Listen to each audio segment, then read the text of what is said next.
ಬದುಕಿರುವಾಗಲೇ ಶ್ರದ್ಧಾಂಜಲಿಯನ್ನ ಕೊಟ್ಟಿದ್ದಾರೆ. ಇದನ್ನ ನಮ್ಗೆ ಸಮಾಜದಲ್ಲಿ ಸಹಿಸ್ಕೊಳ್ಳಿಕ್ಕೆ ಆಗದೇ ಇರುವಂತದ್ದು. ಯಾಕೆ ಅಂತ ಹೇಳಿದ್ರೆ ನಮ್ಗೆ ಇಡೀ ನಮ್ಮ ಪರಂಪರೆ ಇದೆ. ಬದುಕಿರುವಾಗಲೇ ಯಾರನ್ನು ಕೂಡ ಶ್ರದ್ಧಾಂಜಲಿಯನ್ನ ಸಲ್ಲಿಸುವಂತಹ ಪರಂಪರೆ ನಮ್ಮದಲ್ಲ. ಅದು ನಮ್ಮ ಶಾಸಕರು ಏನಿದ್ದಾರೆ, ಭಾಗೀರಥಿ ಮುರುಳ್ಯ ಅವರು ಸುಳ್ಯದಿಂದ ಪರಿಶಿಷ್ಟ ವರ್ಗಗಳ ಒಂದು ಮೀಸಲಾತಿ ಕ್ಷೇತ್ರದಿಂದ ಅವರು ಆಯ್ಕೆಯಾಗಿ ಬಂದಿರುವಂಥದ್ದು. ಅನೇಕ ಜನಪರ ಕಾರ್ಯಗಳನ್ನ ಅವರು ಮಾಡ್ತಾ ಇದ್ದಾರೆ. ಸೈಲೆಂಟ್ ಆಗಿ ಅವರು ಕೆಲಸಗಳನ್ನ ಮಾಡ್ತಾ ಇದ್ದಾರೆ. ಅವರ ಅಭಿವೃದ್ಧಿಯನ್ನ ಸಹಿಸ್ಲಿಕ್ಕೆ ಆಗದೇ ಇರುವಂತಹ ಯಾವುದೋ ಒಂದು ವಿಕೃತ ಮನಸ್ಸಿನ ವ್ಯಕ್ತಿ ಅಂತಾನೆ ನಾವು ನೇರವಾಗಿ ಅವರನ್ನ ಹೇಳ್ಬೋದು. ಈ ರೀತಿಯ ಒಂದು ಪೋಸ್ಟ್ ಅನ್ನ ಮಾಡಿದ್ದಾರೆ ಅವರು. ಆ ಪೋಸ್ಟಿಗೆ ಸಂಬಂಧಪಟ್ಟಂತಹ ಕಾಪಿ ಮತ್ತೆ ಏನು ಅದನ್ನ ಆ ವ್ಯಕ್ತಿಯನ್ನ ಕೂಡಲೇ ಬಂಧಿಸಬೇಕು ಅಂತ ಹೇಳಿಕೊಂಡು ವಿನಂತಿಸ್ತಾ ಆಗ್ರಹ ಮಾಡ್ತಾ ನಾವು ಇಡೀ ಮಹಿಳಾ ಮೋರ್ಚಾ ಜಿಲ್ಲಾ ತಂಡದವರು ಇವತ್ತು ನಾವು SP ಗೆ ನಾವು ಏನು ವಿನಂತಿಯನ್ನ ಮಾಡ್ಕೊಂಡಿದ್ದೇವೆ. ಕಂಪ್ಲೇಂಟ್ ಅನ್ನ ನಾವು ಅವರಿಗೆ ಕೊಟ್ಟಿದ್ದೇವೆ.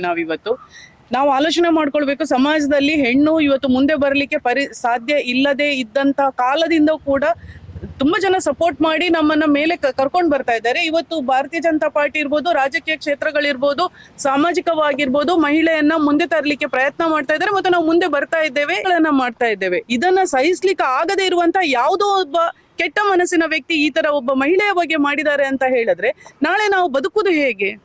ಅಂತ ವ್ಯಕ್ತಿಗಳನ್ನ ಬಂಧಿಸುವಂತ ಕೆಲಸವನ್ನ ಸರ್ಕಾರ ಕೂಡ ಒಂದ್ ಸ್ವಲ್ಪ ಇದಕ್ಕೆ ಒತ್ತಡವನ್ನ ಹಾಕಬೇಕು.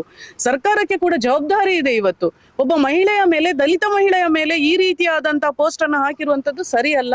ಹಾಗಾಗಿ ಅವರನ್ನ ಕೂಡಲೇ ಬಂಧಿಸ್ಲಿಕ್ಕೆ ಸರ್ಕಾರ ಕೂಡ ಒತ್ತಡವನ್ನ ಹಾಕಬೇಕು ಅಂತ ಹೇಳಿಕೊಂಡು ನಾವು ಎಲ್ಲ ಮಹಿಳೆಯರ ಪರವಾಗಿ, ಮಹಿಳಾ ಮೋರ್ಚಾ ದಕ್ಷಿಣ ಕನ್ನಡ ಜಿಲ್ಲೆಯ ಪರವಾಗಿ ಒಬ್ಬ ಮಹಿಳೆಯಾಗಿ ನಾವು ವಿನಂತಿಯನ್ನ ಮಾಡ್ಕೊಳ್ತಾ ಇದ್ದೀವಿ. ಅಲ್ಲಿ ಇರುವ ರೀತಿಯಲ್ಲಿ ನಾವು ಇದನ್ನ ಮಾಡ್ತೇವೆ ಅಂತ ಹೇಳಿದ್ದಾರೆ ಅವರು. ಕಾನೂನಿನ ಮೇಲೆ ನಮ್ಗೆ ಭರವಸೆ ಇದೆ. ಕಾನೂನನ್ನ ನಾವು ಒಪ್ಕೊಳ್ತೇವೆ. ಭರವಸೆ ಇರುವ ಕಾರಣ ಅವ್ರು ಹೇಳಿದಕ್ಕೆ ನಾವು ಇವತ್ತು ಕಂಪ್ಲೇಂಟ್ ಅನ್ನು ಕೊಟ್ಟು ಬಂದಿದ್ದೇವೆ. ಅವ್ರು ಬಂಧಿಸ್ತಾರೆ ಅನ್ನುವಂತಹ ನಂಬಿಕೆ ನಮ್ಗೆ ಇದೆ. ಬಂಧಿಸಲಿಲ್ಲ ಅಂತ ಆದರೆ ಮತ್ತೆ ಆದಷ್ಟು ಬೇಗ ಬಂಧಿಸ್ತೇವೆ ಅಂತ ಹೇಳಿದ್ದಾರೆ. ಬಂಧಿಸ್ಲಿಲ್ಲ ಅಂತ ಆದ್ರೆ ಮತ್ತೆ ಮುಂದಿನ ಕ್ರಮ ಹೇಗೆ ಏನು ಅನ್ನೋದ್ರ ಬಗ್ಗೆ ನಾವು ಚರ್ಚೆಯನ್ನ ಮಾಡ್ಬೇಕಾಗ್ತದೆ.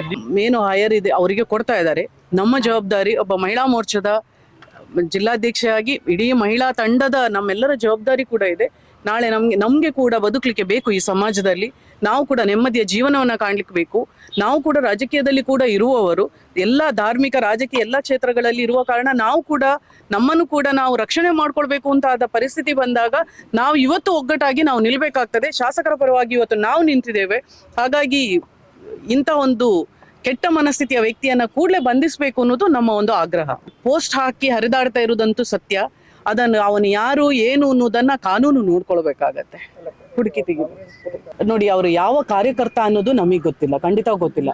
ಆದ್ರೆ ಒಬ್ಬ ವ್ಯಕ್ತಿ ಪೋಸ್ಟ್ ಅನ್ನ ಹಾಕಿದಾನೆ ಅನ್ನೋದು ನಮಗ್ ಗೊತ್ತಿದೆ. ಅದು ಹರಿದಾಡ್ತಾ ಇರೋದು ಕೂಡ ಎಲ್ರಿಗೂ ಗೊತ್ತಿದೆ. ಹಾಗಾಗಿ ಆ ವ್ಯಕ್ತಿಯನ್ನ ಬಂಧಿಸ್ಬೇಕು. ಅವನು ಯಾರೇ ಆಗಿರ್ಲಿ, ಆ ವ್ಯಕ್ತಿಯನ್ನ ಬಂಧಿಸ್ಬೇಕು.